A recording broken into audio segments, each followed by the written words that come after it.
Okay, good evening ho ulit. Ito po'y continuation sa topic po natin, why be an entrepreneur. Napag-usapan po natin last week yung mga rason kung bakit po tayo magninegosyo, no? Siguro ang iba sa atin may mga iba-iba pong mga reason, may mga iba't ibang pong mga intention, but I believe in general the reason why we're looking for an extra na pagkakitaan, it's because para makapagbigay po tayo ng extra din doon sa mga mahal natin sa buhay na sila po ang reason kung bakit po tayo kumakayod everyday, no? Sila po yung reason kung bakit po tayo may pangarap. Sila po yung reason kung bakit pinaglaban po natin yung mga pangarap natin. And in fact, sila ang rason kung bakit every morning gumigising po tayo, no? So yung mga pamilya po natin at saka mahal natin sa buhay, they are our reason kung bakit ganito tayo kumakayod. Now, today, hold on kasi naghang, ayan. Oops. Yeah. Today, we will be talking about the process an entrepreneur needs to take. Okay? Last week, pinag-usapan po yun natin yung mga rason-rason. This time, we're going to talk about the process. Kasi hindi naman overnight, diretso agad, negosyante ka. Hindi naman overnight, ang pag-iisip mo, negosyante agad. Etong mindset natin, kailangan itong ma-recalibrate talaga. Kasi right from the beginning hindi naman to ganito mag-isip yung mindset natin eh. So kaya kinocultivate natin, inaalagaan natin, until eventually yung mindset natin ay isang negosyante mindset na po. May kaibahan po ang isang negosyante mindset at saka yung ahente mindset. So, hindi po natin desire na bawat member ng DPP ay magkakaroon ng ahente mindset. Ang gusto po nating mangyari na every DPPI member ay magkakaroon po ng negosyante mindset. Kasi naniniwala tayo na ang negosyante ay isang opportunity na pwede mong baguhin ang bawat buhay-buhay natin. Okay, iba po mag-isip ang negosyante. Now, let's start with the first process. Ito pong tinatawag natin na discovery. Okay? Now, ano po ba yung i-discover? Iyan po yun, di ba? Now, maraming mga bagay-bagay po ang pwede nating pag-usapan with regards to discovery. Number one, you've got to discover it in yourself that you are really inclined to do business. Kasi may mga tao pong pumapasok sa isang opportunity. Then, the moment na nasa opportunity na sila, hindi po nila alam kung bakit nandyan po sila. Hindi nila alam ang pinaka-reason kung bakit pumasok sila sa isang opportunity. So, una po, kailangan mong i-discover yung sarili mo. Ano nga ba talaga ang punot dulo kung bakit gusto mong magnegosyo? You've got to discover yourself. No, you've got to discover yourself, or else you will never be able to know kung saan ang magiging ultimate na direction mo sa buhay. So it's a matter also of asking yourself, no? Ano ba yung purpose ko dito? Ano ba yung gagawin ko dito? Ano ba yung gusto kong maging? Ano ba yung gusto kong maabot? Okay? So part of the discovery is yung sarili po natin, no? Part of the discovery yan. Now here, I will be talking about idea. Every time na papasok po tayo sa isang negosyo, everything begins with an idea. Idea is so powerful na ito po ang mag-shape sa mind po natin. Pag etong idea na to ay mabuo sa isipan po natin, magkakaroon po to ng tinatawag natin na outpouring ng idea na to through sa pamagitan po ng actions po natin. Without the idea, pag wala pong ilalagay sa utak natin na idea, wala po tayong mga aksyon na pwede po nating gawin. Everything begins with an idea. Ang young idea na yan ay ini-explore mo, ini-experiment mo, tinatry mo. Di ba? Sa pagbibenta po natin ng mga properties po natin, lahat po na yan, everything started with an idea. Everything started with an idea na paano ko kaya ibenta ang property na to? Everything started with an idea, asking yourself kung paano ko ba gagawin to? Ano ba yung sasabihin ko? Ano ba yung approach na pwede sa akin? Ano ba yung mga marketing tools na pwede kong gamitin? Facebook ba? Lamudi ba? Profit ba? Website ba? Kahit ano. It was all about an idea. No? May inisip ka, may mga pamamaraan ka na gusto, and eventually, yung iniisip mo, nagta-translate ho siya into action. Okay, so everything begins with an idea. The moment magkakaroon po kayo ng idea, the next thing you're going to do is evaluate. I-evaluate mo ang idea na nag-gather mo according doon sa mga information na mga natanggap mo. So siyempre magre-research ka diyan, no? Ano ba yung project na magandang ibenta? Ano ba yung project na ang developer matindi, magaling, no? Trustworthy ang developer. Yun ang mga tanong na ginagather mo ng mga information. Etong project na to, matatapos ba kaya ng developer na to? Etong project na to, legit ba kaya to? May license to sell ba to? Yun po yung mga information na ginagather po natin. Di ba? Hindi lang po limited doon sa mga information na yon ang pag-gather natin. Nag-gather din po tayo ng mga information kung paano natin i-promote ang isang project. Kaya nagkakaroon po tayo, no, if you remember it, nagkakaroon po tayo ng sales and marketing workshop. Meron din po tayong Facebook ads workshop or online marketing workshop. Bakit to? Because etong mga information na pwede mong makuha sa mga workshop na to, ito po yung gagamitin mo the moment you're going to run your business. Okay? So nagkakaroon ka ng idea, nag-gather ka ng idea, ngayon i-evaluate mo yan.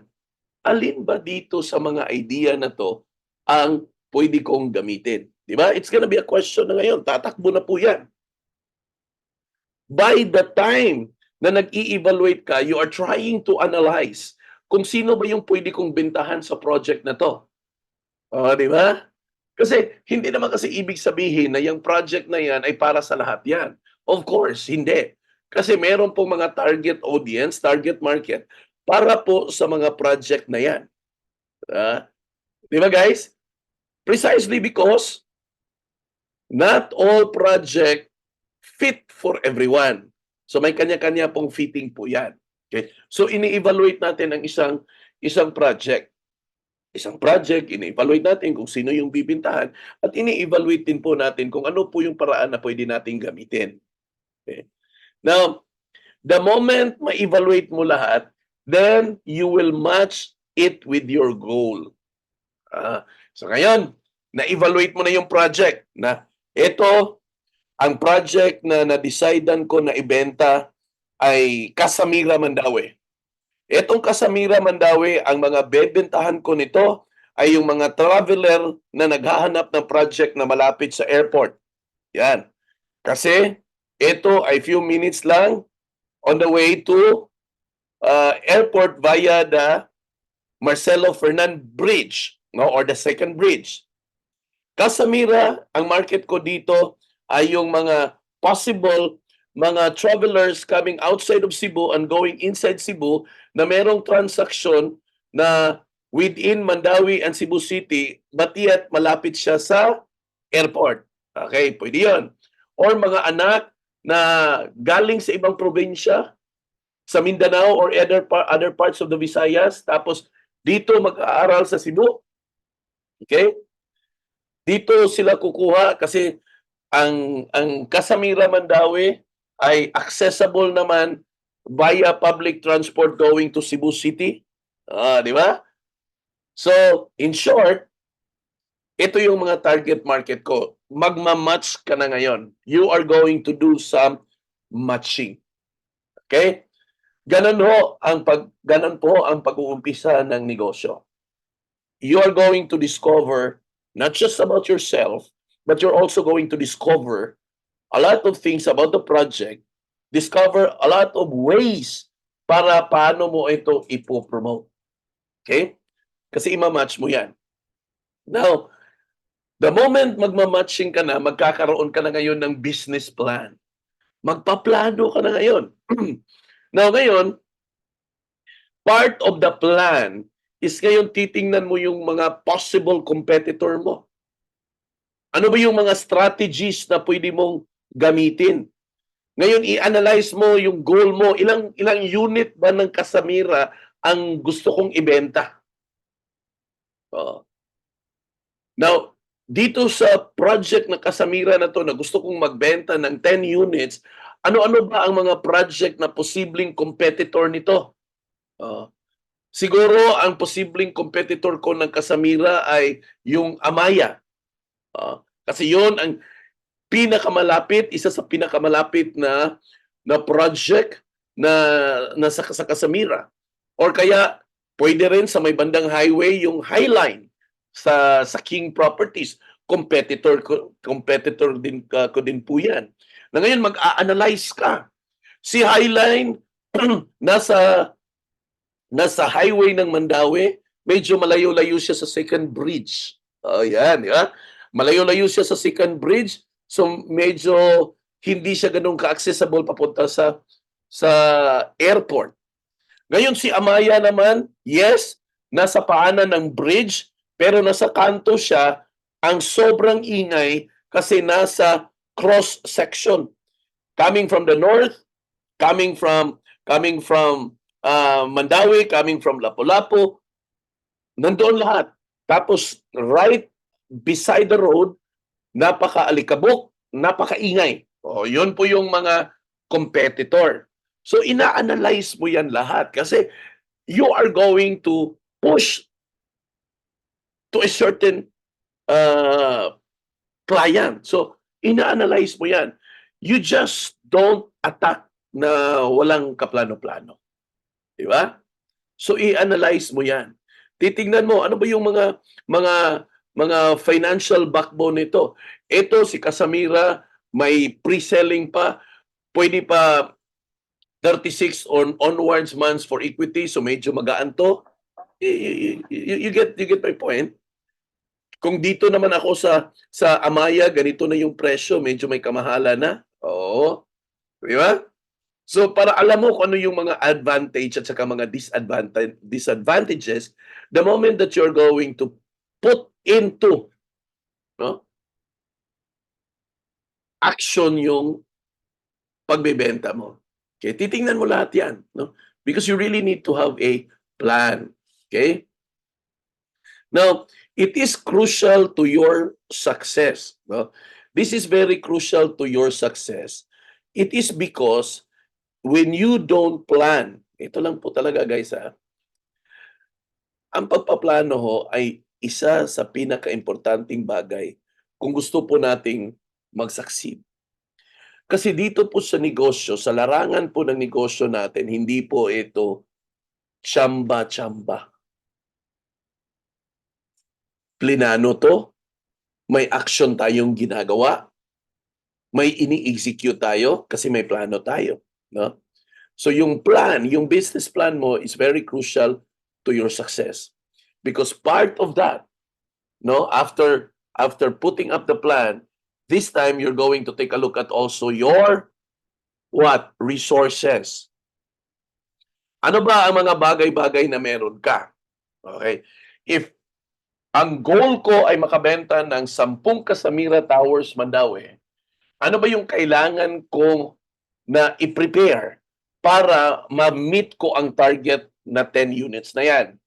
So, titingnan mo na ngayon yung resources. Ano ba yung pag-i-investan ko? Mag-i-invest ako ng calling card para just in case may makausap at makaharap ako na kliyente, may maibigay ako na calling card. Part of investment po yan. If ever may immediate na magpapasite tour, kailangan may ready akong pera just in case na magmamadali ang kliyente para pwede akong mag-taxi. Mga ganun ba? Then, ano ba yung tools na pwede kong gamitin? Facebook ads ba? Lamudi ba? Carousel ba? One property ba? Profit ba? And many, and so on and so forth.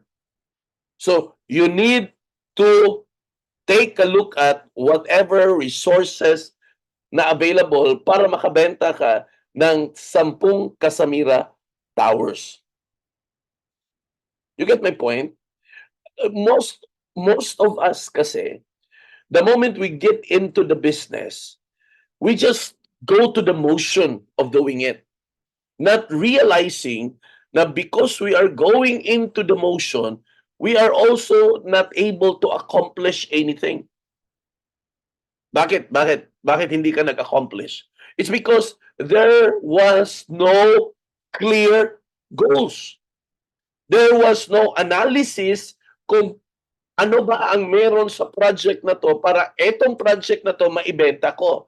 Ano ba yung kailangan kong i-prepare para etong project na to, kung ibenta ko to, dito ako magpo-promote. Sa Facebook ako magpo-promote, sa One Property, sa Prophet, sa Lamudi, and many more. Okay? So you've got to take a look at your resources. Okay? So Joe, ba't nasabi mo yan? Akala ko ba ang real estate ay isang negosyo na pwede mong umpisahan na walang pera involved? Yes, sinabi ko po yun. Ang real estate ay isang negosyo na pwede mong umpisahan na walang pera na involved. Pero, meron pong kapital na involved po yan. Yung time po ninyo, kapital po yan. Yung pamasahe po ninyo, kapital po yan. Yung pang-snacks mo, every time na pumupunta ka sa project site, capital din po yan. Just in case na may kamit po kayo na kliyente, minsan mapasubo pa tayo na makalibre pa tayo dun sa kliyente natin, capital din po yan. Di ba? Anything that you pour into the business that helps you advance your business, it is a form of capital. Hindi lang siya needed for you to start it. Okay? So, the reason why I'm saying this is because ang pinasok po natin dito ay isang negosyo. Hindi po ito loto na hihintayin mo lang kung kailan ka pwedeng manalo. Dito ho, for you to win the game, you have to work it out and you have to understand that what you are getting into is a business. And the principle of business is very simple. You cannot have something out of nothing. That goes against with science po yan. There has to be something for you to get something. If the principle of sowing and reaping po yan, kapatid. Okay? That's the principle of sowing and reaping. Okay? So resources, you've got to take a look at your resources. Now, there are two things that you're going to consider when we are talking about resources. Okay, una, pag-usapan po natin itong finances. In the real estate business, as much as you're going to start this business with no physical money involved, but it has its minimal investments. Gaya ng sinabi ko, pamasahe, operational expense pa. For you to go to the project site, kailangan mo naman pamasahe. Alangan na maglakad ka. Diba? What if nauhaw ka, bibili ka ng water? What if nagutom ka, kakain ka? O diba? So, there will always be finances na involved po yan. Kaya work smart. The second one na you need to consider are the people. Sino ba yung mga tao na kailangan kong ma-meet para makabenta ako ng Casamira Towers, Mandaue? For example lang to Kailangan ma-meet ko si Novelyn Alcober kasi siya yung BDM. Kailangan makapunta ako ng PKS, maka-attend ako ng PKS para ma-meet ko yung mga staff ng Sibulan Master para alam ko na kung magre-reserve ako, sila yung pupuntahan ko. Di ba? And you've got to understand also na if you are going to sell itong type na project na to, you've got to know, again, who are the people na subject na pwede kong bentahan ng property na to. So there are two things that you're going to consider: finances and also people. Okay? Are we learning so far? May learning na po ba tayo? If you are learning so far, kindly type in the chat box na yes, I am learning. At kayo din po dyan sa Facebook Live, pakitype po sa comment section sa baba, yes, I am learning. Para at least alam ko po na you are learning. Kasi if you're not learning, then hinto na natin to. Okay? So, pakitype po dyan. Yes, I am learning sa chat box. At kayo naman po dyan sa Facebook Live, pakisulat po, yes, I am learning. Yan, sabi ni Miss Novelino, go for 10 units. Yan, go for 10 units tayo. Okay? Pag naka 10 units si Tiodi, magbi-video okay kami. Oh, yan ha. 10 units. Go for 10 tayo, guys. Okay? So, yes, I'm learning. Thank you, no? Number 4, management. Ito po yung process, ha? Process na pagiging isang negosyante. Next is management. Now, ano ba yung mga bagay-bagay na kailangan nating pag-usapan with regards to management? Number 1, you've got to manage yourself first.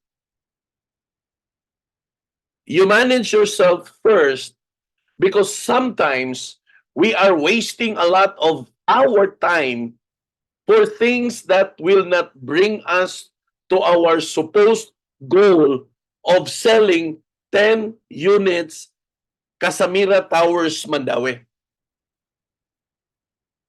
Di ba? It is important that you need to manage yourself because you are wasting your time in which yung time na waste, supposedly magagamit mo sana to do things para maabot mo ang goal na 10 units. Now ito guys, there is power when you concentrate. Di ba concentration? Ano yung meron sa concentration?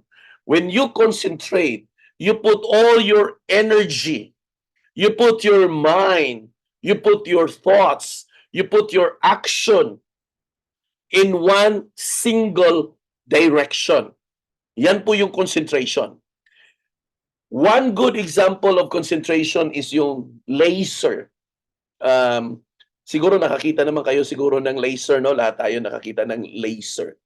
Yung laser, pag itapat mo yan sa isang wall, ang makikita mo sa laser ay yung parang tuldok na pula. Okay? Ang nakikita mo ay parang tuldok na pula. Pero ang hindi mo nakikita dyan, na yung tuldok na pula na yan ay composed of many small lights. Okay? Yung one red tuldok light is composed of many small lights. Pero bakit siya concentrated na makita mo parang isang tuldok na lang? It is because yung direction ng light na yan ay nakapuntarya in one single direction. If you wanted to sell 10 units Casamira Tower, ibuhos mo ang oras mo, ibuhos mo ang panahon mo, ibuhos mo ang resources mo, ibuhos mo ang lahat ng business plan mo to sell 10 units Casamira. And I tell you, you will hit 10 units. Kasi binuhos mo eh. Binuhos mo yung attention mo. Binuhos mo yung oras mo. Binuhos mo yung plano mo. Binuhos mo yung resources mo. The basic principle of economics dyan is, ang tawag po dyan, economy of scale. So ano sa economics yung economy of scale? You are going to sell a lot of one thing.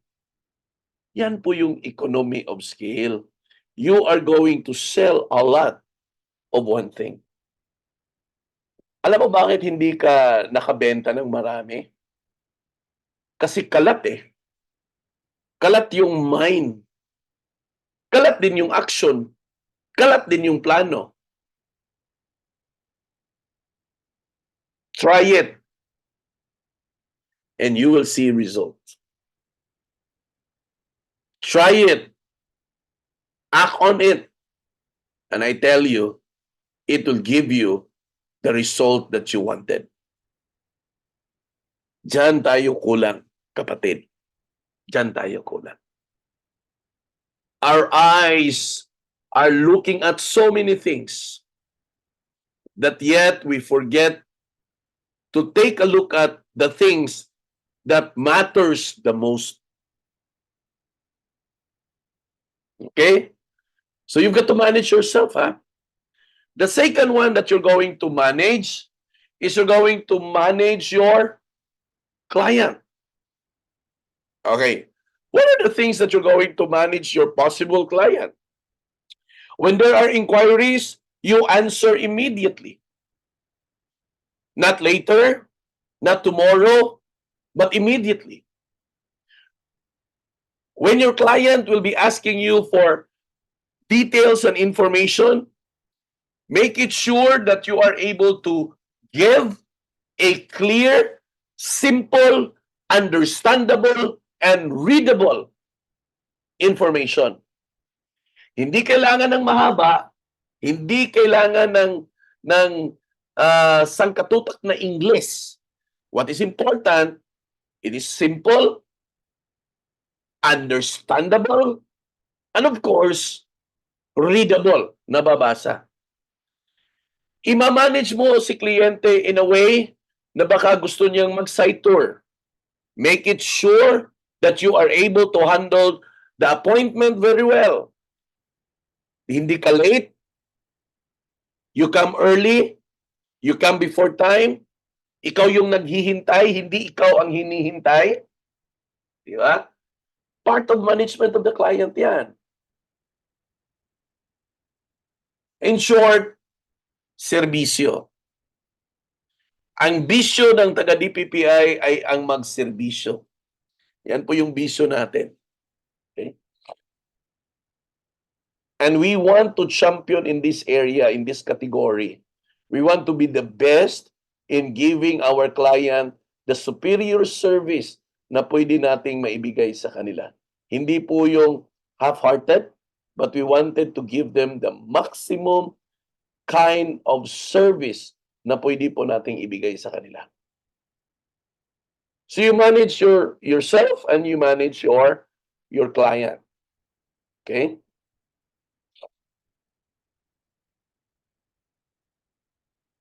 Alam ko, mas madali i-manage yung kliyente kaysa i-manage yung sarili natin. Okay? No, but it can be learned. Pwede po nating matutunan yan. Number 5, yan, ito na. Yung produce. Ano ba yung resulta? O so, syempre, magha-harvest ka na. Magha-harvest ka. Pag malinaw sa iyo lahat yung mga goals mo, yung mga action na mga gagawin mo, yung resources na kailangan mo, believe me, you are going to enjoy a harvest. Ano bang ibig sabihin ng harvest job? O syempre, may benta ka. Nagka-resulta yung mga plano mo. Nagka-resulta yung mga actions na ginawa mo. Nagka-resulta ang mga business plan na ginawa mo. Ano nga ang sabi ko kanina? Dahil kalat yung pag-iisip natin, kalat din po yung actions natin. Dahil kalat ang pag-iisip, kalat ang aksyon, ang resulta ay kalat na kalat din. Okay? So you're going to produce a good harvest doon sa inaasam-asam po natin ng mga goals. Now, there are two things to consider when you are going to get results, no? When you're going to get a harvest. Okay, number one, you've got to work on the stability. Whatever things na nagawa mo dito, na umpisahan mo sa negosyo na to, ano yung mga bagay-bagay na sa tingin mo maganda at beneficial sa negosyo mo, make it sure na ito ay maipagpatuloy mo. Bakit? Because that will make your business stable. The goal of everything na ginagawa natin dito is to make our business stable. So lahat ng mga learnings na meron ka, lahat ng mga patterns na nakita mo na beneficial sa negosyo natin, take note of that because yang mga learnings na yan ang kakailanganin natin para magiging stable ang mga businesses natin, ang negosyo natin. Di ba lahat naman tayo gusto magiging stable ang negosyo? Bakit? Siyempre, pag stable ang negosyo, tuloy-tuloy yung kitaan. The next thing you're going to consider, bakit ito ay inaalagaan mo, inaayos mo ang lahat ng mga bagay-bagay na dapat mong ayusin? It's because you wanted your business to grow. Di ba? You don't want that your business for this year, let's say for example, last year, kung ang benta mo last year ay sabihin natin 100 million, sa 2024 ba 100 million pa rin? Or sa 2024 you wanted it to become 200 million? Growth. Na ngayon, paano mo palaguin ang negosyo mo kung hindi mo alam kung paano ka nagiging stable? So kung ano yung mga ginagawa mo para magiging stable ang negosyo mo, ang gagawin mo lang, doblehin mo, triplihin mo, para magkakaroon ng growth ang negosyo mo. At ang resulta, kung nakabenta ka ng 100 million last year, this year, 200 million pesos na. May growth every year. When a business doesn't grow, it only means one thing. You are not developing your business. Ulitin ko ha. If your business is not growing, it only means one thing. You are not developing your business. In which, probably, you wasted a lot of time sa negosyo mo. So ngayon, sino yung nagsasuffer? So tayo pa rin. Tayo pa rin ang nagsasuffer kasi apektado yung income natin. So kung apektado yung income natin, ang dating naibigay natin sa pamilya natin, hindi na natin kayang ibigay. Minsan diyan, mahabol pa tayo ng mga babayarin natin.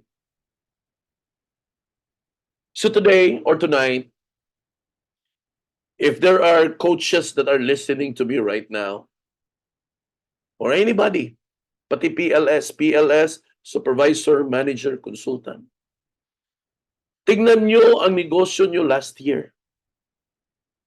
At ask yourself, paano ko ba palaguin ang negosyo ko? Kung last 2023 ang benta ko ay 50 million, paano ba magiging 100 million ito? Ano ba ang dapat kong gawin para ito ay magiging 100 million?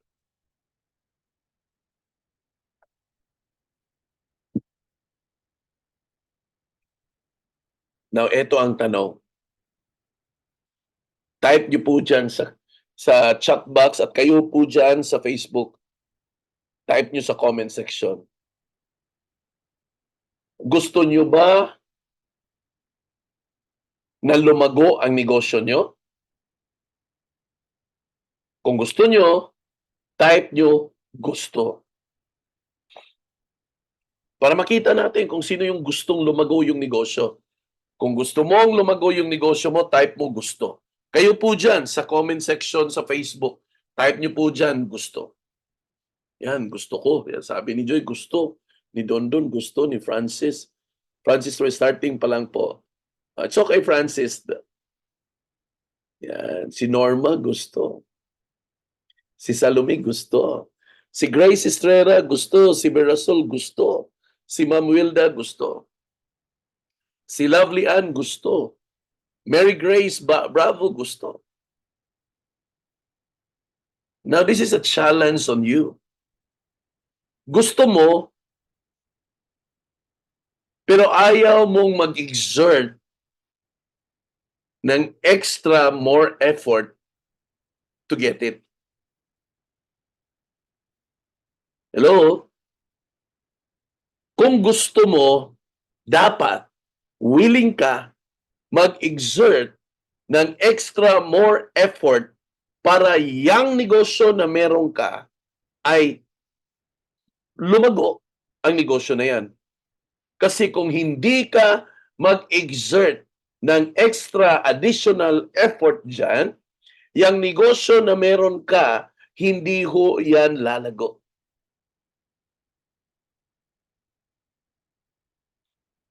Sabi ni Cirilla, I need more time learning. Yes, but don't spend too much, Cirilla, on learning.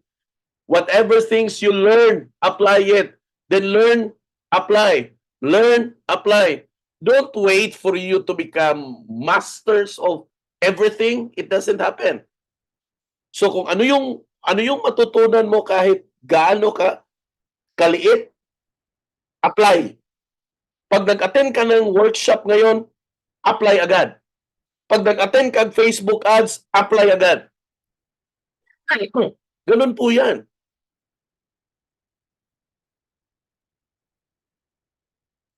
Hindi mo kailangang mag-learning 1 taon. Hindi mo kailangan mag-learning 2 taon. Apply every learning session na mag-attend ka. Pag nag-attend ka ng sales and marketing workshop, apply agad. Pag nag-attend ka ng Facebook ads, apply agad. Pag nag-attend ka ng mga site tour, apply agad. Apply agad, apply agad, apply agad, apply agad. Then, you will see result eventually. You know what's the problem with us? We keep attending workshop. We keep attending seminars. There's nothing wrong if we keep on attending. But please, apply, apply, apply, apply. You get me? Oh, sorry. Because it will not work. It will not make sense. You've got to apply it. In order for you to let it grow, you've got to apply it.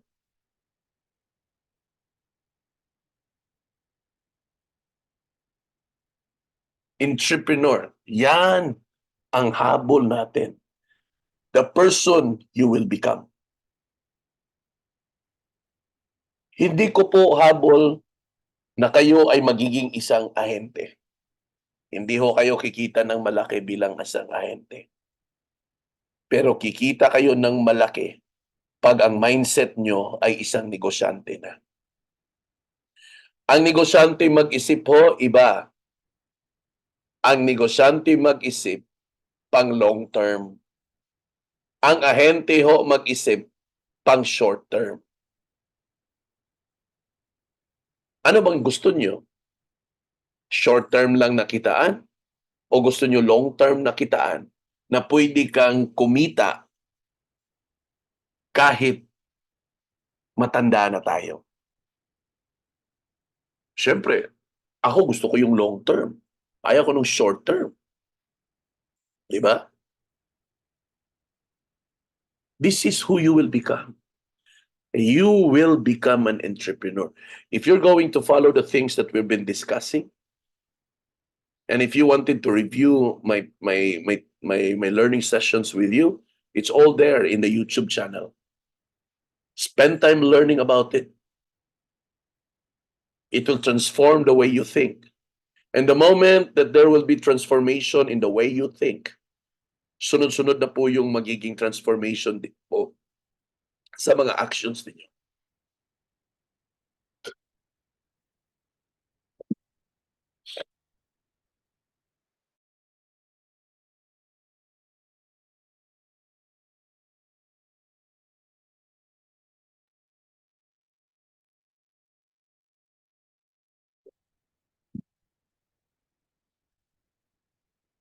That's what keeps me excited, itong negosyo natin.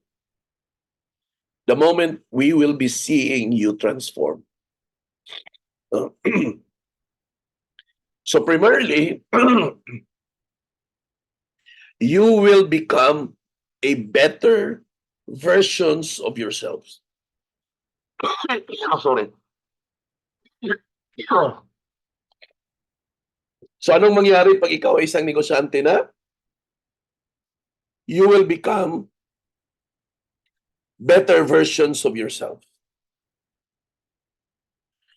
Now look at yourself, who you are before. And try to look at yourself in the process. May mga nagbago ba? May mga changes ba? Nag-i-improve ba ako? Sorry.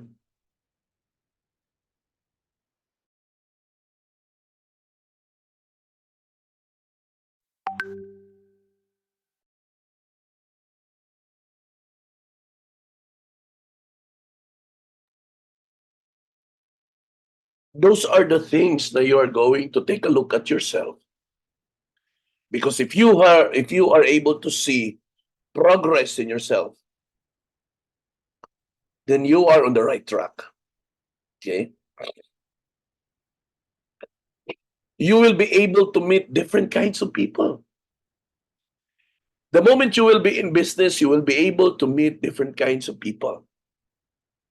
You should be flexible on those types of personality. Merong mga sungit, merong mabait, merong chismoso, merong walang pakialam. But these are the people that you are probably be able to encounter outside. And that's why you've got to ready your character. You've got to ready your attitude. That the moment you're going to face this type of people, hindi ka mairita. Yun yung mga development sa sarili natin. Then you will see your confidence in your personal ability na na-develop. Pag ikaw ay isang negosyante na, unti-unti na may confidence level ka na makipag-usap sa mga kliyente mo. Hindi ka natakot. When the first time na nagkakaroon ka ng isang side tour, parang kinakabahan ka. But this time, because na-build up na po yung confidence mo, hindi ka na natatakot, hindi ka nakakabahan pag na-meet mo yung kliyente. You will nurture the desires for immediate result. Pag nasa stage ka na ganyan, doon mo na makikita na unti-unting sumusulbong yung mga resulta sa mga ginagawa mo. It's a process. It's a process that you're gonna be doing. It will not happen overnight. It will not be that easy. It will not be that fast. But one thing I am very sure, it will happen. Okay?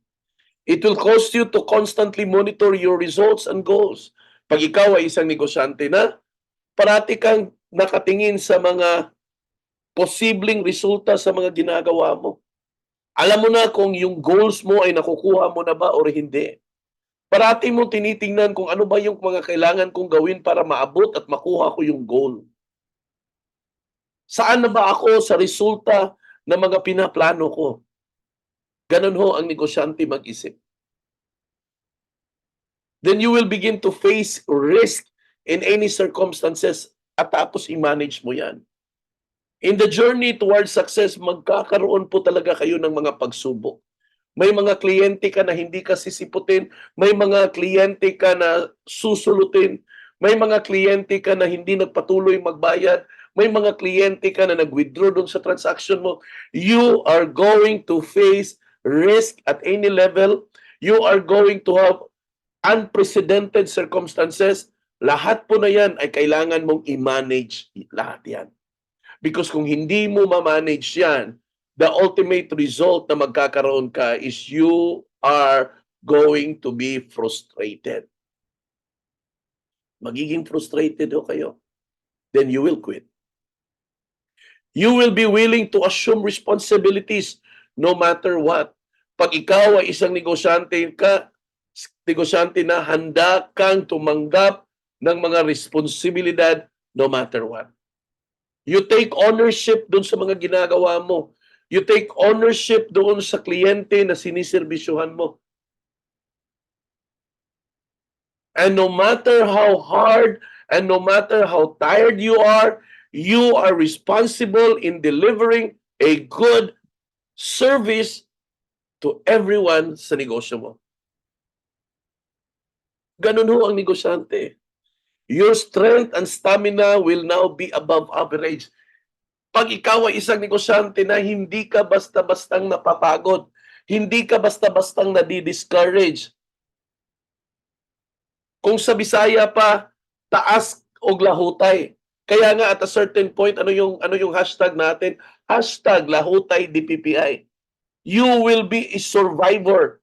You're going to increase your stamina. Hindi ka na madaling mapagod. Tama po ba? And I've seen people in DPPI who has that kind of energy already. I've seen the like of Novelin Alcober. I've seen the like of Theodi Bainosa. I've seen the like of Meribit Igot. Seen the like of many more. No? Because your strength and stamina will not just be an average, but above average. Pag ikaw ay isang negosyante na, okay, you will be decisive in making decision. And you are going to pursue it. Madali ka nang makapag-decide kung ano yung gusto mong gawin. Madali kang makapag-decide kung ano yung gusto mong maabot. Madali kang makapag-decide kung paano mo gagawin ang mga bagay-bagay. At hindi lang pag-decide, kundi madali kang magpursige. You're going to pursue it. Then you will learn to endure pain and hardship to sustain the business. Kaya mo ng labanan na masasaktan ka. Kasi dito sa negosyo, masasaktan ka talaga. Whether you like it or not, here in our business, masasaktan ka talaga. Paano? May mga pagkakataon na yung appointment mo na kliyente hindi sumipot. May mga pagkakataon na ikaw ang nagsasite tour, ikaw nagtitripping sa ibang ahente kumuha. Masakit po yun. May mga pagkakataon na nagbabayad na ang kliyente tapos biglang nag-withdraw, wala kang natanggap na komisyon. Masakit ho yun.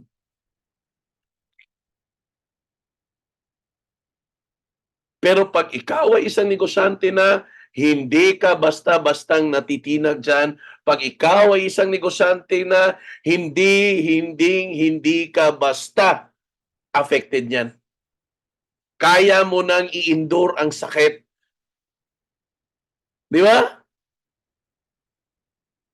Yan, sabi ni Wilda, true sir, minsan nakaka-discourage pero di ako susuko, yan sabi ni Wilda. Oh. Ganun ako tayo. Kasi alam na po natin, naiintindihan na po natin kasi negosyante na po tayo. Doon sa mga bagong agent na nandito ngayon, eto po, pinag-usapan natin to para hindi po para takutin kayo. Pinag-usapan natin eto para magiging ready po kayo.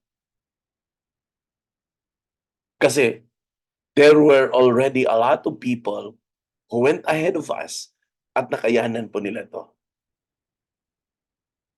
Bawat sakit na mararamdaman po natin dito, kaya ho nating mag-move on. Di ba? Ulitin ko ha, every sakit na maranasan natin dito, kaya ho nating mag-move on. So move on ka lang. Okay? You will enable your vision in line with your opportunities. Nakikita mo na kung ano yung gusto mong abutin. Nakikita mo na ikaw ay makabenta ng 10 unit ng Casamira Towers. At alam mo, alam mo na kung ano yung opportunity na meron ka. Ganon pag ikaw ay isang negosyante na. Yung vision, yung dream, yung pananaw sa buhay, napaka-powerful po yan. Kasi yan ang magbibigay sa iyo ng lakas every single day. Yan ang magbibigay sa iyo ng motivation. Yan ang magbibigay sa iyo ng direksyon. Yung vision na yan, yung pananaw na yan, yung pangarap na yan. You just got to see it, my friend. And when you are able to see it, believe me, you are not going to stop until you get it. Diba? Sabi ko pa nga before na I will not stop until I win. Paki-type nga para at least gusto kong ma-internalize nyo. Paki-type nga dyan sa comment section or dito sa chat box. I will not stop until I win. Pakisulat nga, I will not stop until I win. Okay, sige daw, tayo natin. O kayo po dyan sa Facebook, pakisulat ho sa comment section sa baba. I will not stop until I win. Yan, sabi ni Miss Arlene, I will not stop until I win. Sabi ni Ma'am Wilda, I will not stop until I win. Si Don Don sabi dito, I will not stop until I win. I will not stop until I win. Tell that to yourself every day. I will not stop until I win. Convince yourself every day that you are not going to stop until we all win. Because every single day, I always tell myself, I will never stop until we all win. And if you keep telling that to yourself, if you always tell that to yourself, mind you, eventually, no amount of pain that can stop you. No amount of pain that can stop you.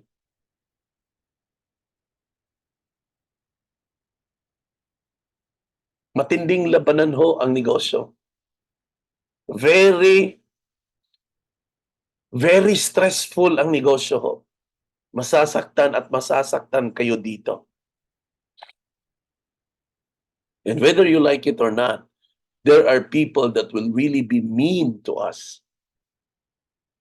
But again, you just have to tell yourself that you are not going to stop until you win.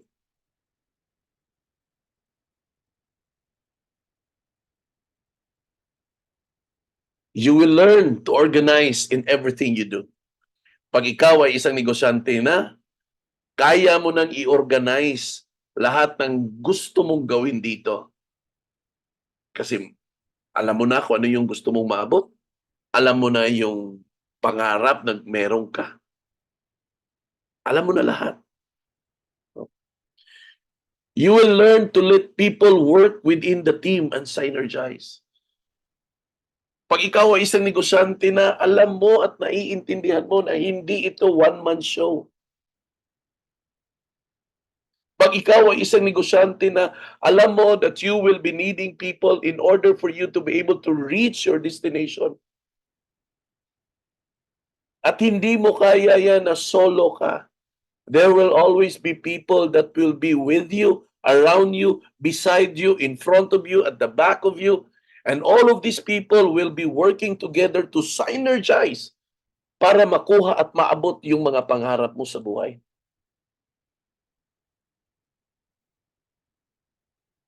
You can never be alone in the business world. You can never be alone. You've got to understand that we're going to be dealing with people every single day. You're going to be dealing with the developers. You're going to be dealing with the clients. Aside from that, you're going to be dealing with your people down the line. You're going to be dealing with yourself. There will always be a lot of people that will be involved the moment you're going to run this business. Because we are creating teams. We are recruiting people into the business every single week. Every single week may nadadagdag po sa team po ninyo. And whether you like it or not, you've got to learn how to harmonize yourself with all of those people below, above, beside you. Di ba? Pag nabago na po yung mindset natin, pag negosyante na po tayo mag-isip, you will become an action man. Learning to make things happen.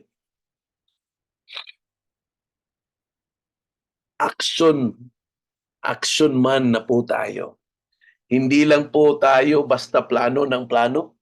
Hindi po tayo basta analyze ng analyze. This time, may gagawin ka na.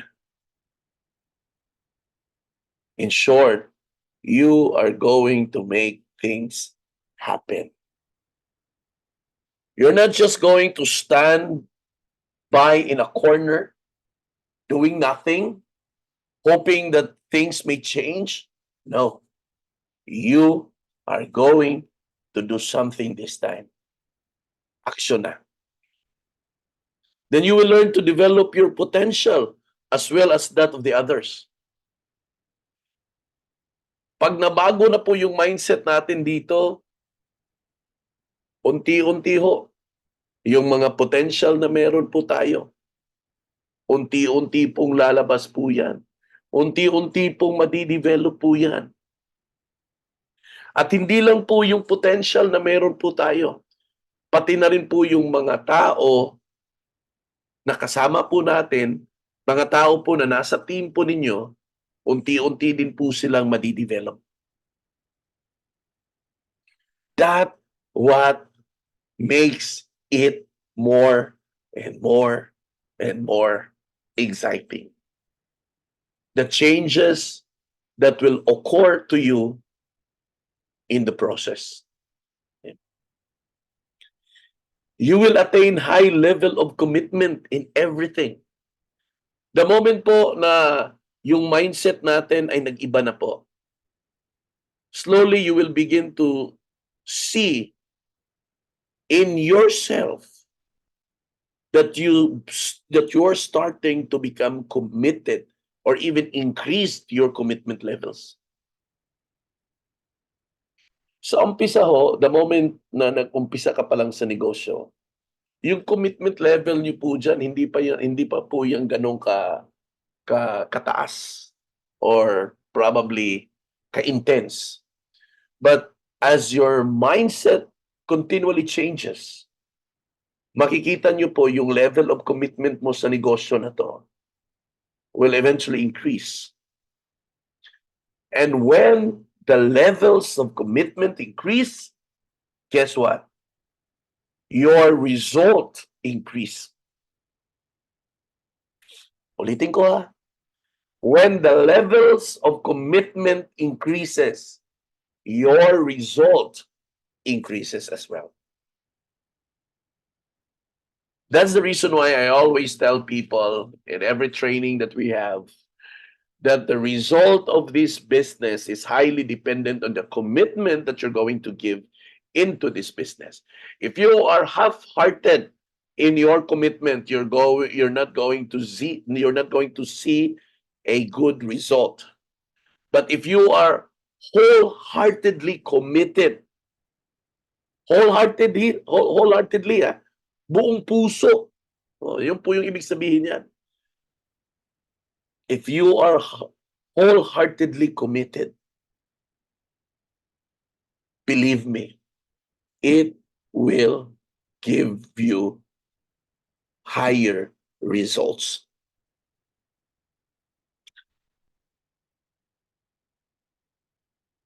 When your mind is changed, you will learn to remove barriers that seems insurmountable to others. Wala ho akong nakikita or wala ho akong na-observe na mga tao po na nakarating sa success level na wala hong mga barikada na nadaanan. May mga barriers talaga. May mga oppositions talaga. May mga difficulties talaga na mai-encounter ang bawat isa. But when you are fully committed already, you will learn how are you going to remove those barriers. Or in fact, you're going to learn how are you going to deal with those barriers. It's either you remove it or you go above it. Ganun lang ho yan. Then you will learn to adapt to changes. You can easily learn to adapt to changes, making yourself flexible at all times. Business persons are flexible person. Anytime you can ask them, anytime you can invite them, and they will be flexible enough to respond to you should the need arises. Hindi ho tayo nakakahon pag ikaw ay isang negosyante na.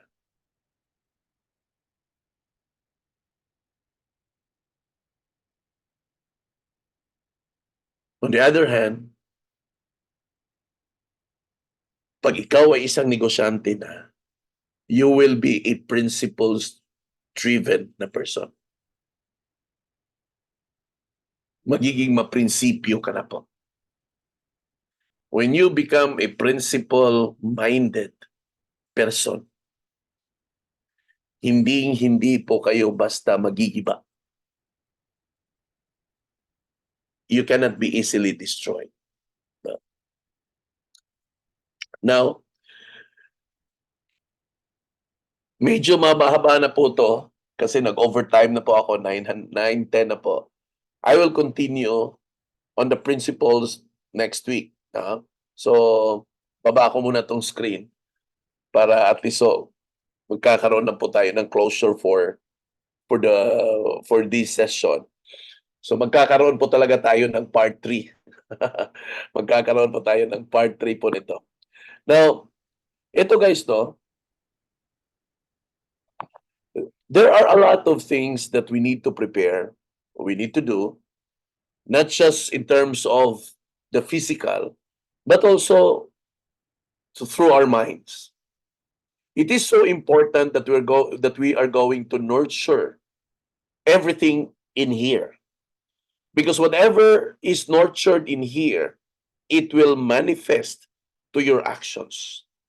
A lot of us actually never able to reach the destination, not because that we are not capable of reaching it, but because our mind was not conditioned in reaching it. Our mind is actually, sabi ko pa nga kanina, sobrang kalat, hindi alam kung ano yung vision or ano yung goal or ano yung dream na gustong abutin, kaya tira dito, tira dyan, that eventually, wala namang tinamaan. Set your goals. Set it well. Put your wholehearted commitment. Buong puso. Buong puso, kumbaga. Pour it out. I tell you, it will give you quite different results. Next week, we will be talking about the principles na meron ka na ma-develop kung ikaw ay isang negosyante mindset na. Okay? But bago ako magtapos, I would like to make some few announcements. Tomorrow is the end of the month, January 31. we're gonna be facing February. Now, in the office po, magkakaroon po tayo ng Facebook Ads Workshop on February 10. At on the succeeding weeks ay magkakaroon po tayo ng Sales and Marketing Workshop.